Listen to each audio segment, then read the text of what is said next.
모든 걱정 잊어버려 새로운 날이 오니까 사랑으로 가득 찬 마음 서로를 생각하며 살아 함께하는 이 순간. 이런 재미있는 이야기가 있습니다. 성형수술의 발달로 요즘 제일 골치 아프신 분이 바로 염라대왕이랍니다.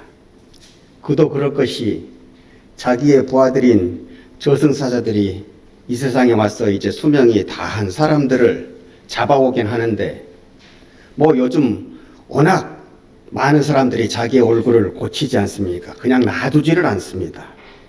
뭘 그렇게 맺힌 게 많은지 코도 바꾸고 눈도 바꾸고 심지어는 여기까지도 다 깎아내는 양악의 수술을 하잖아요.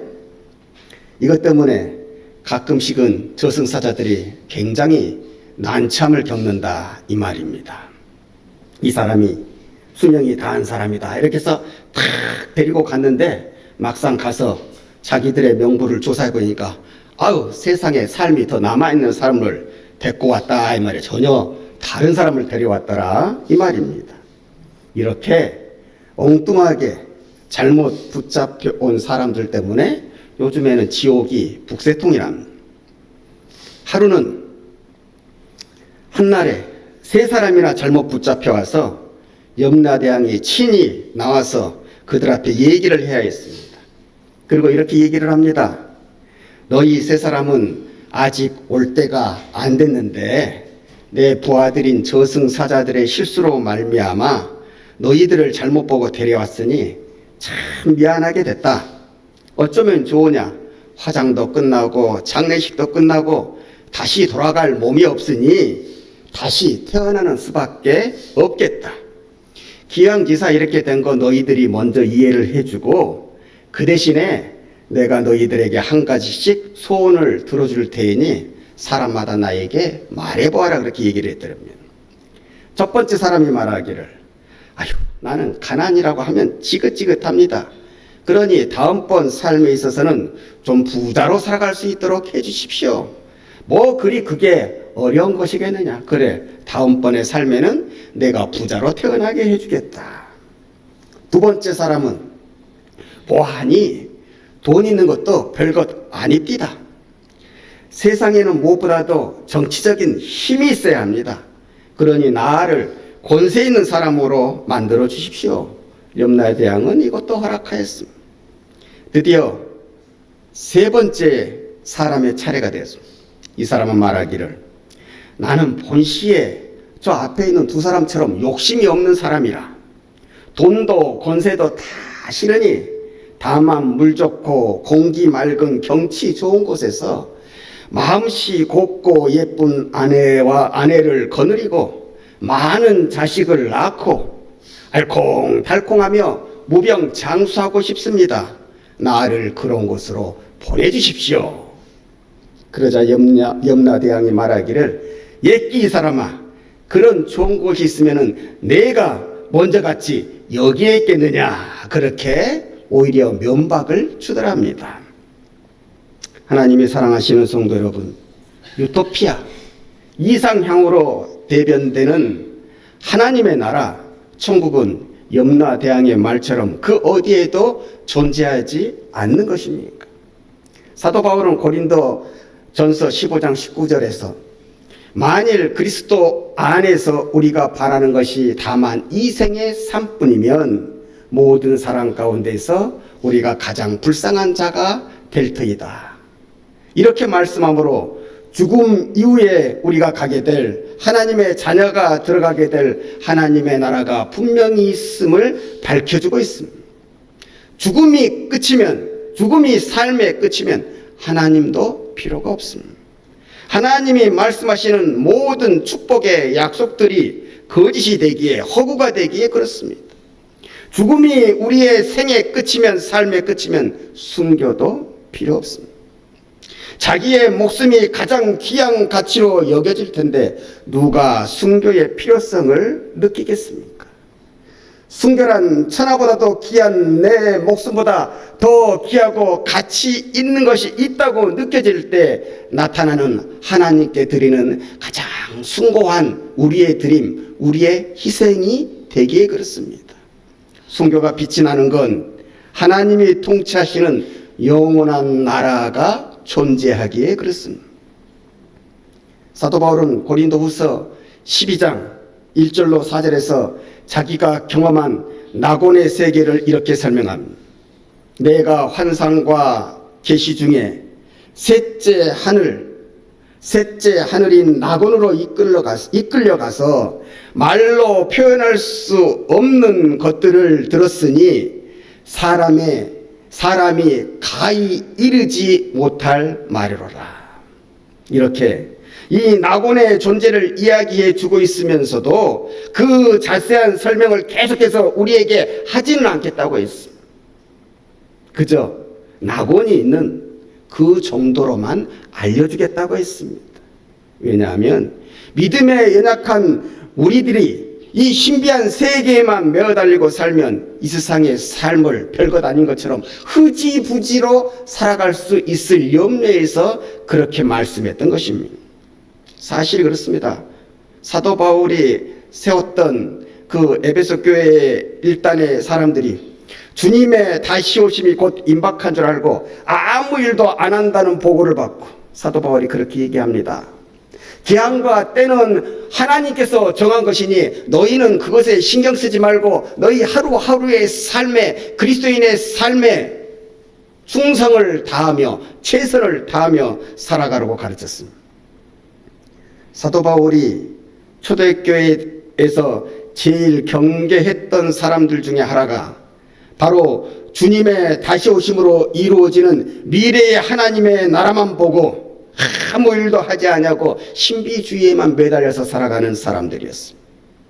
그래서 사도 바울은 오늘 본문 말씀에서 하나님의 나라는 이런 것이다. 시간과 공간을 초월해서 하나님 나라의 본질을 구체적으로 세 가지로 우리한테 설명해 주고 있습니다. 첫째로 하나님 나라의 본질은 하나님의 의로 이루어진다는 사실이죠. 여기서 의라고 하는 것은 우리가 흔히 아는 영어 단어 justice가 아닙니다. 세상적인 의로움, 세상적인 정의를 얘기하는 것이 아닙니다. righteousness, 하나님의 의로우심, 하나님의 선한 생각, 하나님의 선한 뜻, 그 자체를 의미하는 것입니다. 그러므로 하나님의 나라는 세상적인 정의, 곧 분배의 정의, 평등의 정의가 실현되는 것으로만 이루어지는 것이 아닙니다. 더 깊은 의미에서 하나님의 은혜, 하나님의 뜻이 드러나고 나타나므로 하나님의 통치가 우리 가운데 실현될 때에 하나님의 은은, 하나님의 나라는 이루어지게 되는 것입니다. 그러니까 이건요, 아주 오묘하기도 하고요, 신비하기도 하고요, 아주 역설적이기도 합니다. 세상은 점점 더러워져 가고 점점 타락해져 가고 세상을 살아가는 많은 사람들에게 희망을 던져주지 못한다고 할지라도 그 한켠에서는 하나님 나라의 모형은 계속해서 만들어지고 세워질 수 있다는 얘기입니다. 그 모델이 초대교회입니다. 교회 밖에서는 핍박과 환란이 있습니다. 그러나 교회 안에서는 사랑이 있습니다. 하나님을 앙망하고 삽니다. 그래서 세상은 너도 나도 살아가기 힘든 지옥과 같은 것이라고 말하지만은, 그러나 교회 안에서는 교회에만 오게 되면 천국을 미리 경험하고 살게 되는 것입니다. 하나님의 의라고 하는 것이 무엇입니까?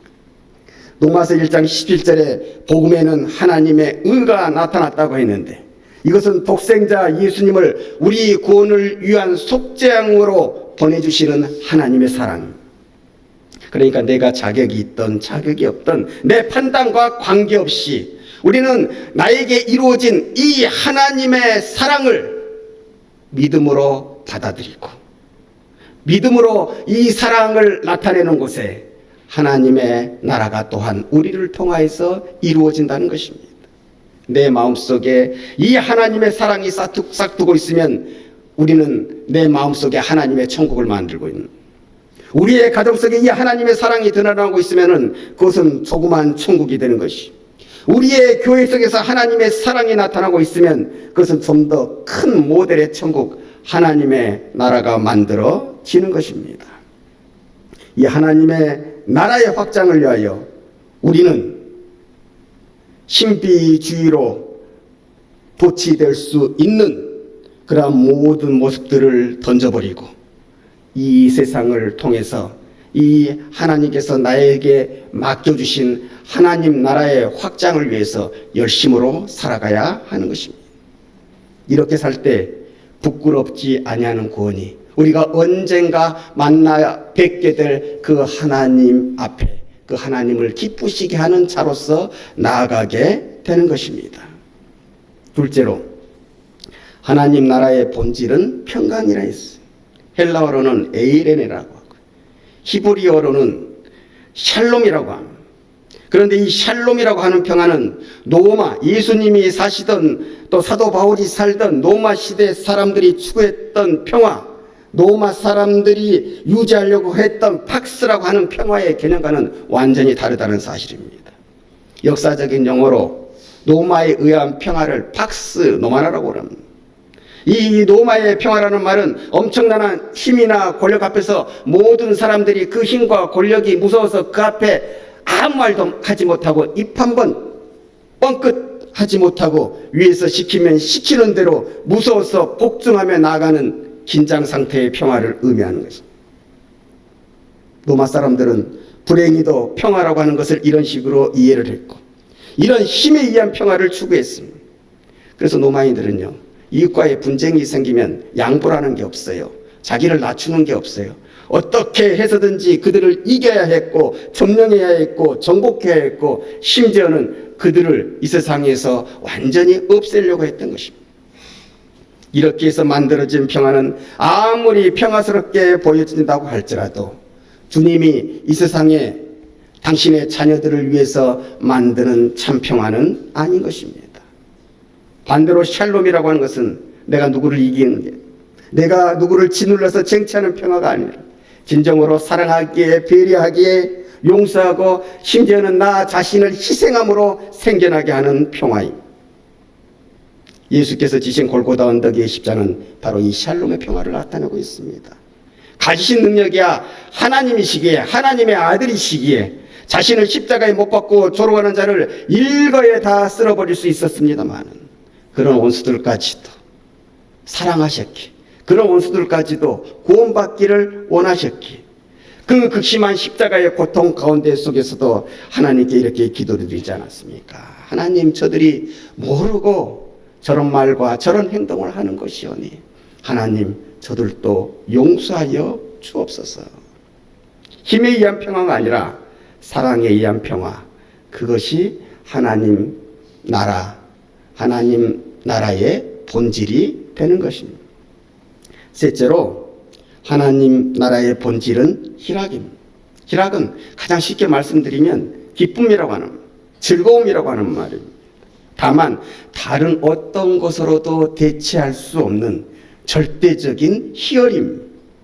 여러분, 세상이 말씀하는 기쁨을 보세요. 세상이 갖고자 하는, 세상이 추구하는 그러한 기쁨을 보세요. 한 가지 특징이 있는데 다 상대적이라는 거예요.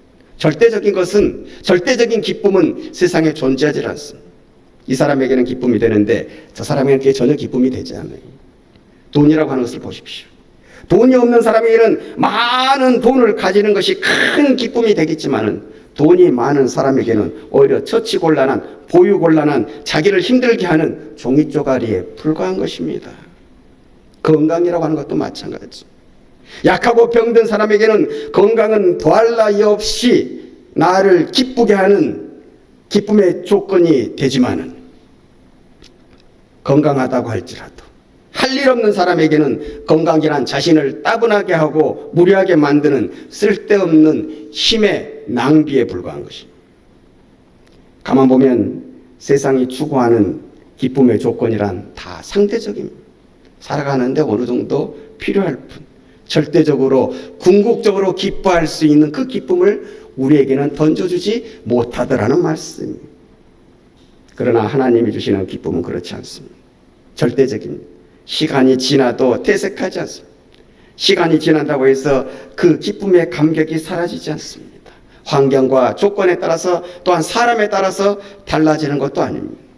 로마서 8장 1절에서 2절에 보면 이 사랑, 이 기쁨이 어떻게 만들어지는지 어떻게 이루어지는지 우리에게 설명하고 있는데, 그러므로 이제 그리스도 예수 안에 있는 자에게는 결코 정죄함이 없나니 이는 그리스도 예수 안에 있는 생명의 성령의 법이 죄와 사망의 법에서 너를 해방하였습니다.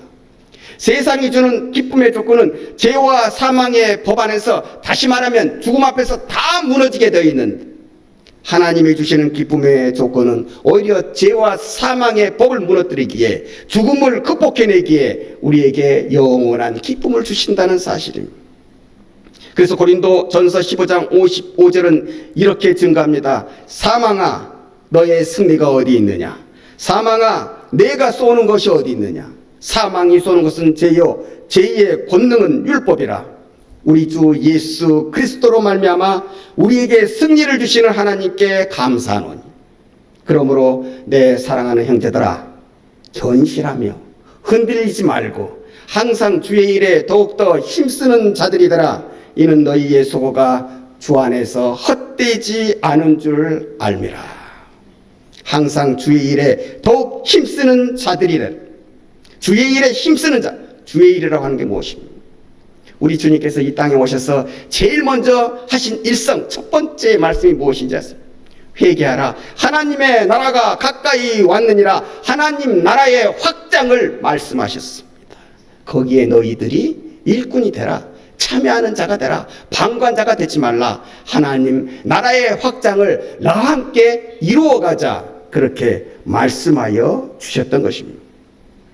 우리는 예수 그리스도를 통해서 제사함을 받고 구원을 얻어 우리의 본향 하나님의 나라로 들어갈 수 있는 축복을 받았습니다.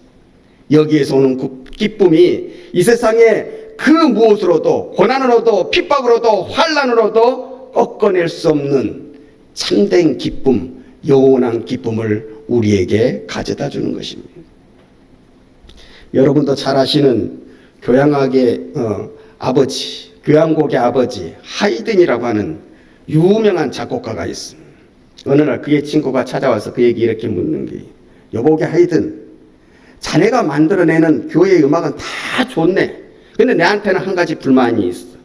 왜 자네의 교회 음악은 항상 기쁨으로만 가득 차 있는가? 왜 다른 것은 만들지 않는가? 너무 한쪽으로만 치우쳐져 있어서, 기쁨 쪽으로만 너무 치우쳐져 있어서 왜 자네의 그 좋은 재주를 가지고 교회 음악을 다양하게 만들지 않나? 좀 슬픈 것을 만들면 많은 사람들이 오히려 더 감명을 받지 않겠나? 그러자 하이든이 대답합니다. 나는 그렇게 만들지 않는 것이 아니라 못 만드는 것이 나네. 나는 내 느낌대로 곡을 쓴다네. 그런데 하나님만 생각하면 늘 내 마음속에 기쁨이 가득하고 나의 편에서는 저절로 악보가 춤을 추면서 뛰어나온다네. 하나님께서 내게 즐거운 마음을 주셨으니 내가 기쁜 마음으로만 하나님의 곡을 만드는 것도 다 용서가 될 것이세. 하나님은 하이든은 평생 이 즐거움을 가지고 하나님께 영광을 돌리며 살았습니다. 본래 천국과 하나님의 나라는 같은 뜻으로 살아납니다. 이것을 좀 더 세밀하게 구분하자면, 천국은 죽음 위에 우리가 들어가는 하나님의 품을 의미하고, 하나님의 나라는 확장되는 천국, 하나님의 품을 더 포괄적으로 나타내는 것입니다. 우리가 하나님의 나라를 확장하자, 전도와 선교로서 확장하자, 이 세상 속에서 하나님의 영향권을 확대해 나가자, 그 나라를 만들자고 할 때는 바로 이 뜻에서 사용하는 것입니다.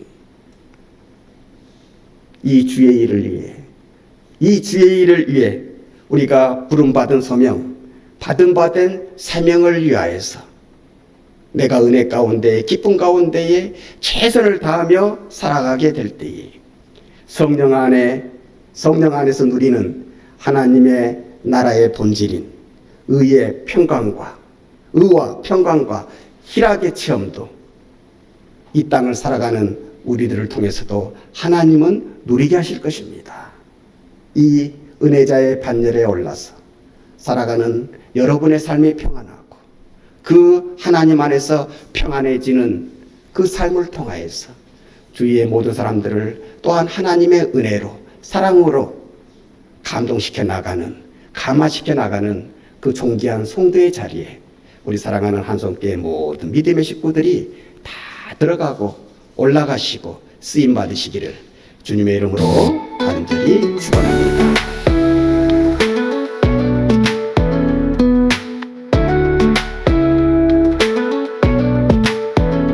작은 기적 큰 기도 우리가 함께 만들어 마음 깊은 곳에서 뜨거운 마음 느껴봐. 새벽이 밝아오는 그 시간 기쁨이 우리 감싸고 희망이 넘치는 세상 우리가 꿈꾸던 그곳 빛을 따라